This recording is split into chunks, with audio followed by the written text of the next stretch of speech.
नमस्कार दोस्तों, स्वागत है आप सभी को। आज हम लोग मिडवाइफरी क्लास को आगे कंटिन्यू करते हैं। जैसे कि आप सबको पता है कि मिडवाइफरी का वीवीआई क्वेश्चन का सीरीज हम लोगों का चल रहा है, जिसमें कि हमने कल 20 क्वेश्चन देखे थे। आज भी हम लोग 20 और उससे अधिक क्वेश्चन देखने जा रहे हैं। बहुत ही इम्पोर्टेंट टॉपिक है आपके एग्ज़ाम की दृष्टि से। आप जेएनएम एएनएम जो भी एग्ज़ाम आपका तैयारी कर रहे हैं, प्रिपरेशन कर रहे हैं, क्योंकि ये कॉमन टॉपिक है और सबसे ज़्यादा पूछे जाने वाला ये टॉपिक है।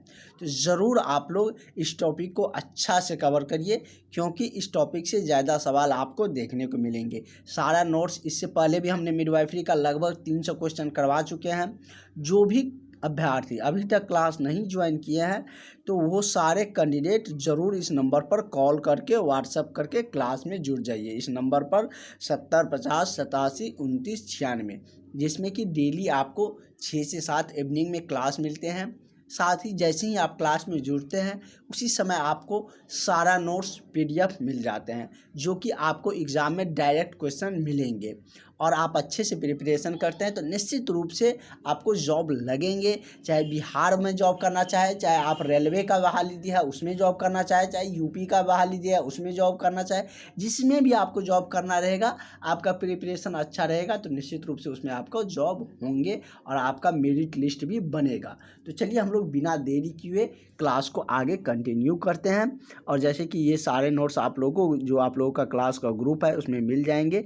और हम लोग 20 से आगे का क्वेश्चन देखेंगे, क्योंकि 20 तक क्वेश्चन हम लोग पिछले क्लास में ही कर चुके थे।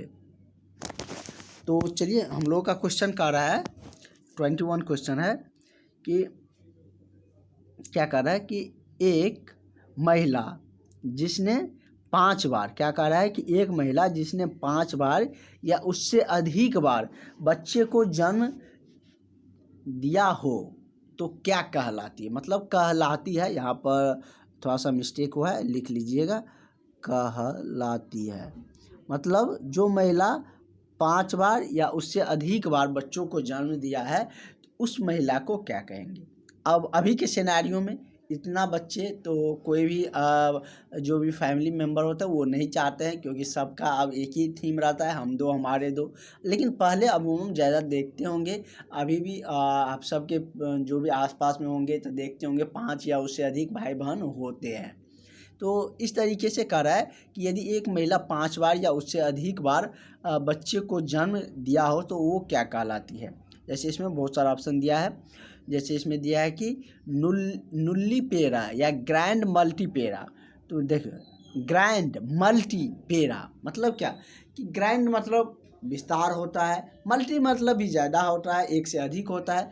इसके नाम से ही हमारा आंसर क्लियर हो रहा है। मतलब 5 बार या उससे अधिक बार बच्चे को जन्म दिया है तो इसको क्या कहेंगे, तो ग्रैंड मल्टीपेरा कहेंगे।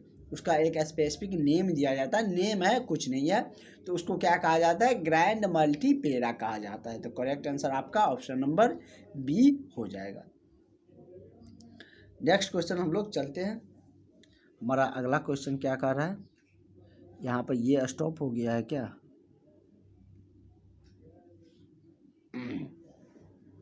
नेक्स्ट है कि लैंगिक परिपक्वता को लेकर जो रजोनिवृत्ति तक की जो बीच की संपूर्ण प्रवृत्ति अवस्था होती है वो क्या कहलाती है। कह रहा है कि लैंगिक परिपक्वता से लेकर जो रजोनिवृत्ति तक होती है, रज्जो के बारे में भी हमने आपको बताए थे, रजोनिवृत्ति तक की जो बीच की संपूर्ण प्रवृत्ति की जो अवस्था है कहलाती है क्या। इसमें ऑप्शन दिया है कि कैलोमैक्टेरिक या पोवर्टी कह सकते हैं, पोवर्टी या मेनार्चे या थेलार्चे। तो क्या कहा जाता है, तो लैंगिक परिपक्वता से लेकर जो रज्जोनिवृत्ति तक के बीच का जो संपूर्ण प्रवृत्ति की जो अवस्था है उसको पुबेर्टी कहा जाता है। प्रवृत्ति की अवस्था है तो उसको पुबेर्टी कहे जाते हैं। तो इसका करेक्ट आंसर आपका क्या हो जाएगा, ऑप्शन नंबर आपका बी हो जाएगा। इस पर कंफ्यूज मत करिएगा, आज ये रुक गया है, नहीं तो यहाँ पर आंसर शो करता था। नेक्स्ट है,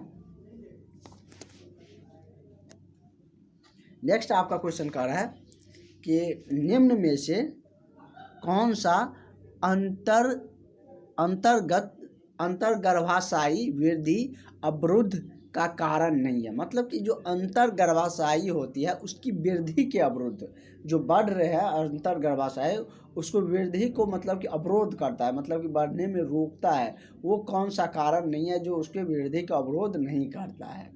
मतलब कि वृद्धि में अवरोध उत्पन्न नहीं करता, मतलब कि उसको रोकने का कार्य नहीं करता है। जैसे इसमें दिया गया है आपका ऑप्शन कि गर्भकालीन मधुमेह, गर्भ के समय में यदि मधुमेह है, जिसको डायबिटीज आप लोग कहते हैं, एनीमिया, दूसरा ऑप्शन है आपका एनीमिया, तीसरा ऑप्शन आपका है कि गर्भ अवस्था प्रेरित उच्च रक्तचाप या मृत हृदय रोग। तो देखिए ये सब मतलब क्या है, तो इसमें अवरोध का मतलब कि कारण है, मतलब अवरोध करेंगे वृद्धि का, अंतर्गर्भाशयी वृद्धि में। लेकिन जो गर्भकालीन मधुमेह है उसको इससे कोई लेना देना नहीं, वो इसमें अवरोध नहीं करेंगे। तो वही आपको खोजना था कि अंतर्गर्भाशयी वृद्धि में अवरोध का कारण कौन नहीं है। तो कौन नहीं है, तो गर्भकालीन में जो मधुमेह है वो, मतलब गर्भकालीन, गर्भ समय की जो मधुमेह है स्थिति, गर्भ समय की जो मधुमेह की स्थिति है वो मतलब कि अंतर्गर्भाशयी वृद्धि की अवरोध में मतलब कि कारण नहीं बनता, फैक्टर नहीं है उसका, उसको अवरोध नहीं करता है। ठीक है, क्वेश्चन क्या कर रहे थे समझ गए, आंसर इसका ऑप्शन नंबर आपका ए हो जाएगा। नेक्स्ट क्वेश्चन हम लोग देखते हैं। आपका अगला क्वेश्चन है, और यदि आपको जैसे हम स्क्रीन पर क्वेश्चन लाते हैं और जिस भी कैंडिडेट को वो आंसर आता है तो उसको आंसर करने का प्रयास करिएगा कमेंट सेशन में। तो चलिए नेक्स्ट क्वेश्चन हम लोगों का है, कह रहा है कि भ्रूण की खोपड़ी में एस्क्यूचर लाइन में जो उपस्थित चौड़ी जगह को कहा जाता है। मतलब कि भ्रूण की जो खोपड़ी होती है उसमें से एस्क्यूचर लाइन में जो उपस्थित चौड़ी एक जगह रहती है, मतलब एक जगह टाइप का चौड़ी जगह रहती है, विथ फिगर हम आपको होगा तो समझा देंगे। तो उसमें क्या होता है कि कह रहा है कि उसमें उसको कहे जाते हैं क्या, डायमेट या फेंटानेल, ब्रो या लाई, तो उसको क्या कहा जाता है, तो फेंटानेल कहा जाता है। क्या कहा जाता है, फेंटानेल, जो मतलब कि भ्रूण की खोपड़ी में जो एस्क्यूचर लाइन में जो उपस्थित चौड़ी जगह होती है, मतलब कि उसमें एस्क्यूचर में जो जगह बच जाती है चौड़ी सी, उसको क्या कहा जाता है, तो फेंटानेल कहा जाता है। क्या कहा जाता है, फेंटानेल कहा जाता है। ऑप्शन नंबर आपका बी सही हो जाएगा। और जो भी कैंडिडेट बिहार के एएनएम जीएनएम ड्रेसर का इंतज़ार कर रहे हैं तो वो लोग बिंदास होकर अपनी तैयारी को जारी रखें, क्योंकि आपका बहाली तो आने ही वाले हैं, कुछ दिन में आपको बहाली आ जाएगा। जैसे रेलवे दे दिया है आपका, और उसके बाद यूपी का आ गया है, तो बिहार वाला जैसे अनाउंसमेंट कर चुका है, सीट का हो चुका है, इसमें थोड़ा सा डिले हो रहा है क्योंकि अभी दरोगा साहब का नियुक्ति प्रमाण पत्र सारे कुछ दिए जा रहे हैं, वितरण किए जा रहे हैं, तो इस वजह से भी थोड़ा सा समय लग रहे हैं। और इसके बाद स्वास्थ्य विभाग पर ही पूरी फोकस होने वाली है और उसी पर आप लोगों की बहाली की प्रोसेसिंग आगे बढ़ेंगे। तो अब आप लोग निश्चिंत हो के और जितना हो सके उतना समय आप लोग अपनी पढ़ाई पर दीजिए, वही आपको सिलेक्शन दिला सकता है अब, क्योंकि बिना एग्ज़ाम के, बिना आपको रिजल्ट का अब नौकरी संभव नहीं है। क्योंकि जितने भी अब एग्ज़ाम होता है, यूपी वाले में भी 100 अंक का एग्ज़ाम कर दिया है, सभी जगह रेलवे में भी 100 मार्क का एग्ज़ाम है, सभी जगह आपका एग्ज़ाम ही है को, तो कहीं पर बिना एग्ज़ाम से आप नौकरी आप नहीं ले सकते। हाँ, कहाँ किसी किसी पोस्ट पर यदि 4 5 6 सीट आता है तो वहाँ पर इंटरव्यू रहता है, वहाँ पर भी इंटरव्यू रहता है, तो क्वेश्चन आएंगे तब ना आप इंटरव्यू में बैठिएगा। वो इंटरव्यू में तो यही से रिलेटेड पूछते हैं, तो मतलब कि लेकिन वहाँ पर कम पोस्ट रहते हैं, जहाँ पर ज़्यादा पोस्ट आते हैं वहाँ पर एग्ज़ाम होता है। नेक्स्ट क्वेश्चन आपका कह रहा है, और सबका हो जाएगा जो भी पढ़ेगा, क्योंकि बहुत सारी बहाली आने वाली है। कह रहा है कि कौन सी संरचना बेग्रामा के नाम से जानी जाती है। इसमें जनरली नाम से ही रिलेटेड है। कह रहे कि कौन सी ऐसी संरचना है जो बेग्रामा ब्रेगमा है, ब्रेगमा के नाम से जाना जाता है। तो जैसे कि ऑप्शन आपका दिया है एंटीरियर फ्रंटेलर, दूसरा है पोस्टीरियर फ्रंटेलर, तीसरा है लंबाइड फ्यूचर, चौथा है क्या फ्रंटल सिविनी। तो ब्रेगमा के नाम से जो जाना जाता है जिस संरचना को, उस संरचना को क्या कहा जाता है? तो एंटीरियर फेंटेनल कहा जाता है। क्या कहा जाता है? एंटीरियर फेंटेनल कहा जाता है। और हम बीच में एक बार एक टॉपिक स्टार्ट करेंगे, उसके बाद आप लोगों को मिडवाइफरी का थ्योरी क्लास मिलेगा। तो उसके बाद आपको मिडवाइफरी का ना होगा, तो मिडवाइफरी का आप लोगों का थ्योरी क्लास मिलेंगे। पहले हम लोग इससे पहले एक और टॉपिक कवर कर लेंगे, क्योंकि लगातार मिडवाइफरी चलेंगे तो आप लोगों को थोड़ा सा लगेगा कि सर एक ही टॉपिक पढ़ा रहे हैं। मिडवाइफरी से ज़्यादा क्वेश्चन पूछे जाते हैं, इसलिए हम लोग इसको ज़्यादा कवर करते हैं। तो समझ गए कि मतलब कि ब्रेगमा संरचना जो होती है उसको एंटीरियर फेंटेनल के नाम से जाना जाता है। किस फेंटेनल से? तो एंटीरियर फेंटेनल के नाम से जो ब्रेगमा संरचना है उसको, मतलब संरचना के स्ट्रक्चर जो है उसको जाना जाता है। नेक्स्ट क्वेश्चन है आपका, नेक्स्ट क्वेश्चन कह रहा है कि एक या एक से अधिक कारणों से गर्भधारण की पूर्ण अयोग्यता क्या कहलाती है? कह रहा है कि एक या एक से अधिक गर्भधारण की पूर्ण अयोग्यता क्या कहलाता है? इम्पोर्टेंस, या दूसरा ऑप्शन है कि इनफर्टिलिटी, या फर्टिलिटी, या एस्टिलिटी। तो क्या कहा जाता है? तो एक या एक से अधिक कारणों से यदि गर्भधारण की पूर्ण अयोग्यता, मतलब कि गर्भधारण पूरा नहीं हो पाते, मतलब पूर्ण गर्भधारण करने के लिए पूरी योग्यता नहीं पूरा हो सकता है एक या एक से अधिक बहुत सारे रीजनों के कारण, तो उसको क्या कहा जाता है? तो उसको इनफंटिनियल कहा जाता है। मतलब फंटिनियल ने पूरा नहीं है तो उसको इनफंटिनियल कहे जाते हैं। ठीक है, क्या कहा जाता है? तो इनफर्टिलिटी। तो इनफर्टिलिटी मतलब क्या? फर्टिलाइजेशन की प्रक्रिया पूरा होंगे तो उसको फर्टिलिटी कहेंगे। क्या होंगे? अगर फर्टिलाइजेशन की प्रक्रिया पूरा होंगे तभी ना, मतलब ये गर्भधारण हो पाएगा। तो इससे सोचने की बात है। यदि फर्टिलाइजेशन की प्रक्रिया पूरा होंगे, पूरी तरीके से योग्य होंगे, तो वो फर्टिलिटी कहलाएगा। यदि पूरा तरीके से योग्य नहीं है, मतलब पूर्ण अयोग्य है, मतलब कि वो योग्य गर्भधारण के लिए है ही नहीं, तो उसको इनफर्टिलिटी कहेंगे। क्या कहेंगे? इनफर्टिलिटी। तो ठीक है, इसमें कोई दिक्कत नहीं होनी चाहिए, क्योंकि अगर फर्टिलिटी की प्रक्रिया प्रोसेस पूरी होती है तो वो गर्भधारण कर पाते हैं। अगर फर्टिलिटी की प्रक्रिया पूरा नहीं हो पा रहा है तो उसी को हम लोग अयोग्य क्या कहते हैं? मतलब गर्भधारण की पूर्ण अयोग्यता कहते हैं। किसको? तो इनफर्टिलिटी के केस में। वही क्वेश्चन है, घुमा के भी कैसे भी पूछेगा तो आप उसका जवाब देने के लिए सक्षम है। इस तरीके से एक्सप्लेन करके बता दिया आपको। मतलब कि एक या एक से अधिक बहुत सारा रीज़न हो सकता है जो कि गर्भधारण की अपूर्णता, मतलब कि उसको अयोग्य नहीं करने देता, मतलब गर्भधारण नहीं करने देता है। बहुत सारा के रीज़न हो सकता है, तो उसको हम इनफर्टिलिटी कहेंगे। नेक्स्ट क्वेश्चन पर चलते हैं। हम लोगों का नेक्स्ट क्वेश्चन कह रहा है कि प्री एक्लैम्प्सिया, क्या कह रहा है? प्री एक्लैम्प्सिया का निश्चित उपचार क्या है? मतलब कि इसमें बहुत सारा दिया गया, 4 ऑप्शन में कह रहा है कि इसका जो निश्चित उपचार है वो क्या है, ये आपसे पूछ रहे हैं। तो इसमें ऑप्शन आपका दिया है कि बाएं पार्श्व स्थिति, गर्भ अवस्था की समाप्ति, उच्च प्रोटीन आहार, मैग्नीशियम सल्फेट। तो प्री एक्लैम्प्सिया का जो निश्चित उपचार है वो क्या है? गर्भ अवस्था की समाप्ति। ये क्या है? यही एक प्री एक्लैम्प्सिया का निश्चित उपचार है। तो वो क्या है? मतलब कि गर्भ अवस्था की समाप्ति ही प्री एक्लैम्प्सिया की निश्चित उपचार है। तो इसका करेक्ट आंसर आपका ऑप्शन नंबर बी सही हो जाएगा। नेक्स्ट क्वेश्चन आपका कह रहा है कि फीमेल पेल्विस और मेल पेल्विस अलग होते हैं।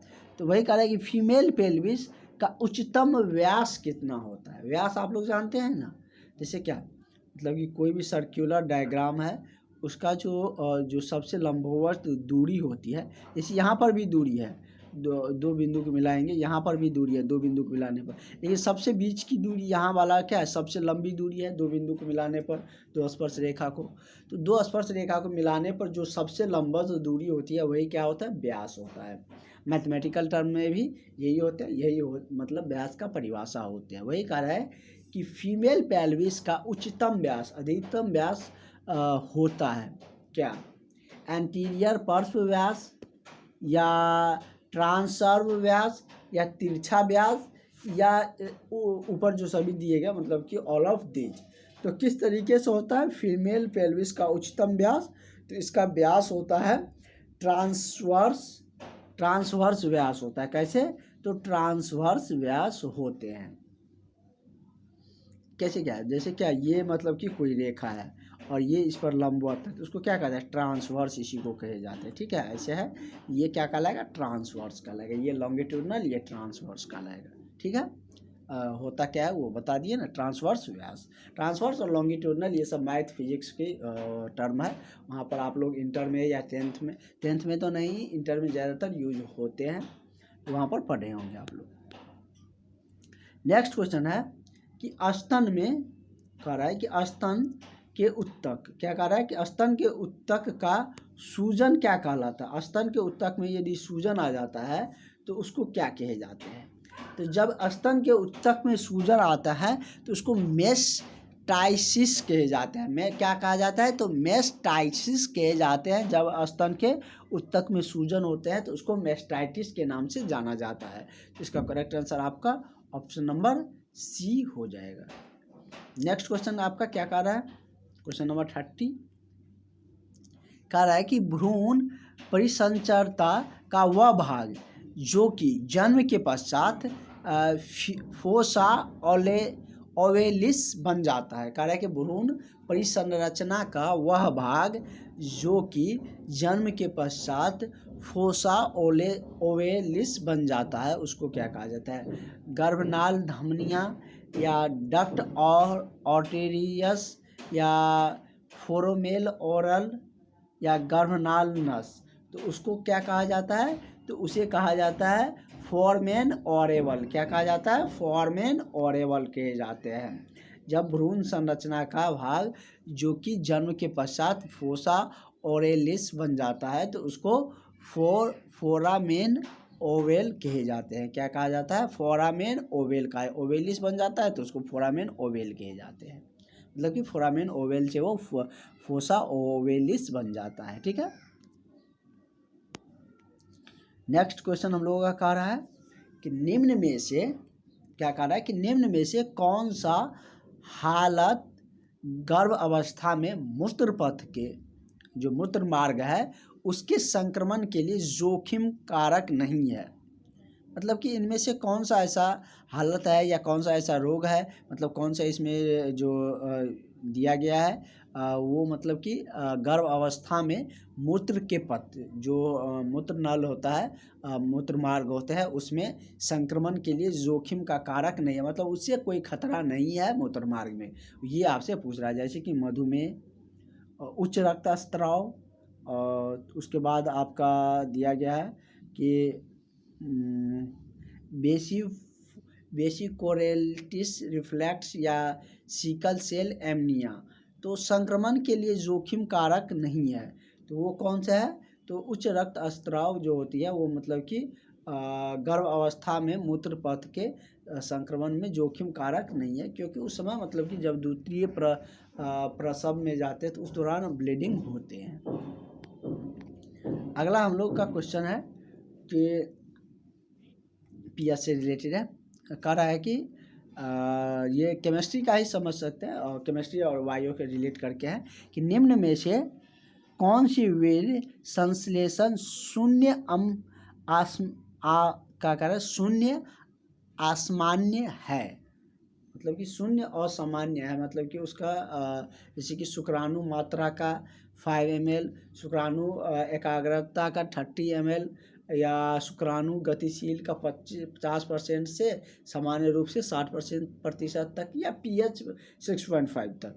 तो ये जो आपका वीर्य विश्लेषण का मूल्य असामान्य है वो pH कितना? तो pH 6.5। pH मतलब कि आप लोग जानते हैं मतलब कि ये एक पैरामीटर है, मापने की इकाई है।